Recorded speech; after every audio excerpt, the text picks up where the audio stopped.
দেশের সামুদ্রিক বাণিজ্য ও পরিবহনে গুরুত্বপূর্ণ ভূমিকা রাখা বাংলাদেশ শিপিং কর্পোরেশনের নিজস্ব অর্থায়নে গেল বছর এ সংস্থায় যুক্ত হয়েছে নতুন নতুন জাহাজ, যা দেশের সামুদ্রিক সক্ষমতা বাড়ানোর পাশাপাশি বৈদেশিক মুদ্রা অর্জনে সহায়তা করেছে।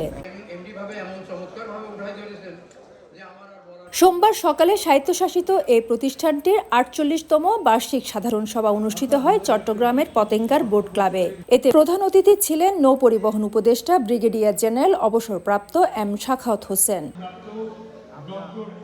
এই সময় ৫৪ বছরের ইতিহাসে গেল অর্থবছরে সর্বোচ্চ আয় হয়েছে উল্লেখ করে বিএসির ব্যবস্থাপনা পরিচালক বলেন, আগামী ৬ মাসে আরও ৩টি জাহাজ কেনা হবে। ৫৪ বছর ইতিহাসে আমরা কখনো নিজস্ব অর্থায়নে নতুন জাহাজ কিনতে পারি নাই। সম্পূর্ণ আমাদের মাননীয় উপদেষ্টার দিক নির্দেশনায়, তার নেতৃত্বে উনি আমাদেরকে শক্তি জুগিয়েছিলেন এবং তার মাধ্যমে আমরা দুইটা অত্যাধুনিক বাল্ক ক্যারিয়ার ৯৩৬ কোটি টাকা কিনতে পেরেছি। ম্যাক্স, দেশের সবচেয়ে শক্তিশালী 52.5 এন গ্রেডের পিসিসি সিমেন্ট। প্রধান অতিথির বক্তব্যে নৌ উপদেষ্টা বাংলাদেশ শিপিং কর্পোরেশনের জন্য নতুন নতুন প্রকল্প তুলে ধরে বলেন, চট্টগ্রাম বন্দরের মতো বিএসিতে আগে মাফিয়া চক্র ছিল, এখন সেই পরিস্থিতি পাল্টেছে। এজন্য সর্বোচ্চ মুনাফা করতে পেরেছে সংস্থাটি। প্রায় $500 বিলিয়ন খরচ করবে একটা প্রাইভেট টার্মিনাল, যারা নিজেরা টার্মিনাল বানাবে।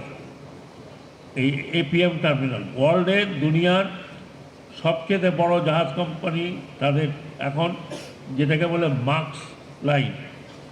আপনারা যারা বন্দরের সাথে জড়িত, যারা জাহাজ সংক্রান্ত খবর রাখেন, মার্কস লাইন, এই মার্কস লাইনও কিন্তু আপনাদের শেয়ার মার্কেটে আসবে।